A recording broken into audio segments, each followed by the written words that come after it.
Hey YouTube, welcome back to Big Green Gaming. This week we're going to be doing the first of what will probably be quite a few Madden videos on this channel. The Madden NFL franchise is one of the biggest sports gaming franchises, and it holds a very special place in my heart, as it's something that as a kid I spent a ton of time playing, and it's something that I've spent a ton of time playing even as an adult.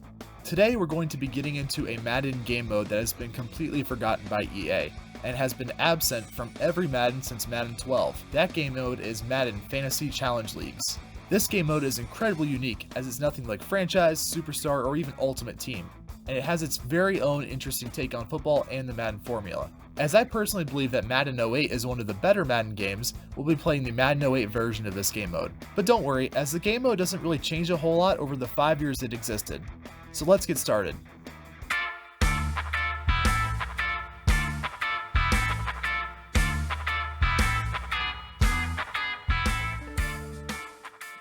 When you first load into Fantasy Challenge Mode, you're greeted with a screen that gives you a very in-depth overview of how Fantasy Challenge Mode works. This screen is kind of hard to read as there's a lot of text and a lot of these rules don't really make a ton of sense, but I'll help you break it down.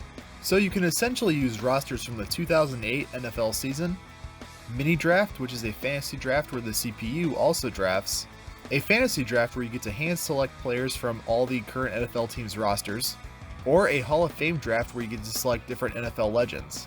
You can develop these players with roster points that are given to you after a win, or you can use these roster points to try to convince other players to leave their team and join your team. You can also use these points to try to sweeten the deal, if you will, and have a team hopefully accept a trade that normally they wouldn't be interested in taking. If you decide to draft your players, you'll notice that while this screen looks very similar to a draft you might see in franchise mode, there is a very key difference. See, in this game mode, you're given a very finite budget that you'll have to strategically work with to make sure that you have a very well-rounded team. If, for example, you go crazy and draft several NFL superstars, those positions will be very talented, but you would have completely used all your budget, and because you have no budget left, you'll be left with gaping holes on your roster.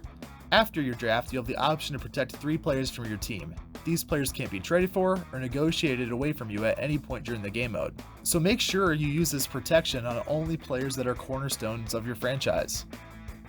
You'll then be loaded into the first league, the Newbie League. In order to make the playoffs for each league you play in, you have to place as one of the top 4 teams in a 3-week regular season.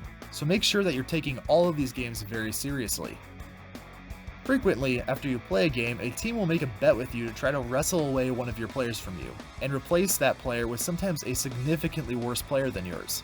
The team will challenge you to a skill minigame. If you win the minigame, you get one of the better players on their roster and/or roster points. Just a heads up, you have the ability to say no to these minigame challenges without losing a player from your team. So if, for example, the Lions are trying to wrangle away one of your top players, and they challenge you to something like the QB accuracy challenge, and if you're anything like me, you're going to be absolutely terrible at that, so you're going to want to say no in that situation, and luckily nothing bad will happen to your team, and you're not going to lose your top player. This mode also creates an environment where trades are very much encouraged. It's much easier to get a great NFL player like Brett Favre on your team than it would be in franchise mode, since roster points are so incredibly valuable. Once you get through the regular season, you'll have to participate in a 2-game playoff where you'll have to go against the best teams in your league. This format is consistent through the first 3 of the 4 leagues that you'll progress through in this game mode. So now, let's talk a little bit about the leagues themselves. The first league is the Newbie League, and is by far the easiest. I found myself scoring a ton of points against these defenses, and I really had no issue just demolishing these teams. The second league, the Black and Blue League, is quite a bit more difficult, but still I often won by around 3 touchdowns. The third league, called the Powerhouse League, is where teams start to get considerably more difficult.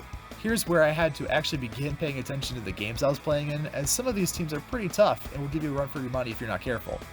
Then we finally get to what is the best part of this game mode, the real crowd pleaser, if you will, the definitive reason to play this game mode, the Supreme League. The Supreme League abandons the previous regular season then playoff format. Instead, you have to play through 6 teams and win to advance to the next team. The first team that you have to play against is the AFC All-Star team. This team consists of AFC legends from a variety of different eras. This team was really tough, as they would absolutely punish you for your mistakes. I lost the game against them the first time and had to replay them just to get past them. After you get through the AFC, you'll have to then play the NFC Legends. I found the NFC to be a little bit easier than the AFC, but that could have just been a strange one-off. After this, you'll then get to play the first of 4 gimmick teams, which all have their own unique abilities. So the first gimmick team are the dummies from the training mode in Madden 08. Because the dummies don't have legs, they don't kick field goals, punt, or kick extra points. They are the most aggressive out of all the gimmick teams. You might be thinking, well, just punish them for being so aggressive by forcing them to go 4 and out, but it's just not that easy. This team will literally run through you at every opportunity and will punish you for just thinking about doing anything risky. They're so big that it's hard to throw over them, and they're so fast that, for example, they can easily catch up to a running back from a hole vacated by a pulling guard in a counter run. I found that the best way to beat them is just to keep the ball out of their hands as much as you possibly can. Take that play clock all the way down to 1 before snapping the ball, try not to throw any risky passes, and kick field goals whenever you get into field goal range. Be very conservative to counter their aggression, or they will absolutely make you pay.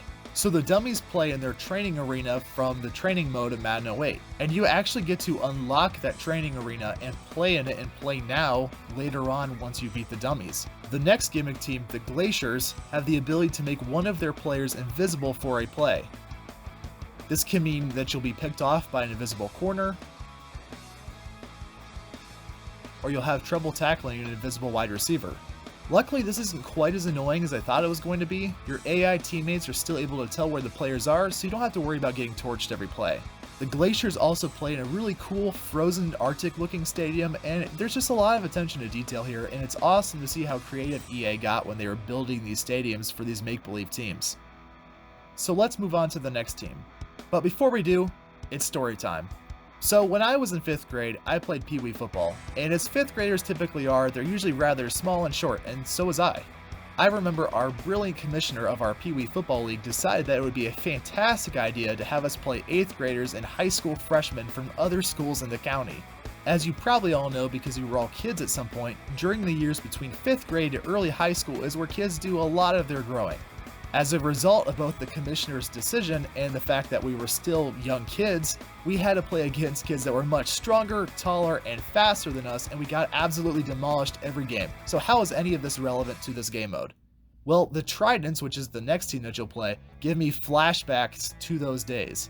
Because the Tritons are a very, very, very big and tall football team, they can throw your blocks pretty easily and give themselves all day to throw the football, and there's not a lot you can do about it if you're not careful. So to counter this, you'll have to use your wide receiver's speed and get the ball out of your hands as quickly as you possibly can while you're on offense. I also had a lot of success in returning kickoffs against them, so when you play the Tritons, try to take every single kick that you get to the house. The Tritons also have their own really cool and unique stadium, but I don't care for it as much as the Glacier Stadium or the next team stadium. Then finally, you get to the most interesting team out of all the teams you played so far, the Deceivers. The Deceivers play in this really evil looking chapel, and it is by far the creepiest thing that has ever appeared in any sports game ever. So what's the Deceivers gimmick? Well, they can essentially cheat their way to victory. They can make the field goal post super narrow when you're trying to kick field goals, widen the field goal post when they're kicking them, and make it so they have an unlimited number of timeouts. And get this, they can add a down. They can literally go 4 and out and have an extra down called 5th down. Oh, and also the game claims that they can influence the refs, and I did have one penalty during this game, but I think that may have been more of my fault, so it's a possibility that they can create penalties when they're there, but I didn't see this happening, so let me know in the comments if that's something that's actually possible. So after you complete this gauntlet of gimmick teams, you will have unlocked the AFC and NFC All-Star teams, the Dummies, the Glaciers, the Tritons, and the Deceivers to play as playable teams in Play Now mode. You also get the ability to play in their stadiums, which is really awesome, and I'm glad that these are unlockable. And initially, I didn't think this would be possible, but you also get to use these teams' gimmicks or special abilities. So for example, you can be invisible when you're playing with the Glaciers. This doesn't make a huge difference when you're playing against the AI, but I could see this being a blast when you're playing locally with friends. It almost turns Madden 08 into somewhat of a party game, and it's just really awesome. I really enjoyed this game mode. I did find the earlier leagues a little tedious and I wish there was more there to mix them up, but I still found them to be interesting enough because of how frequently the players were traded. The Supreme League was EA Sports at its absolutely most creative in my opinion, and I wish some of that creativity was in some of their more recent titles. So if you get the opportunity to, check this game mode out. Once again, it's in Madden 08, 09, 10, 11, and 12. So there's tons of different opportunities for you to play this, and I highly recommend that you do it. Well, that's all from me, YouTube. Thanks for watching, and I'll see you in the next video.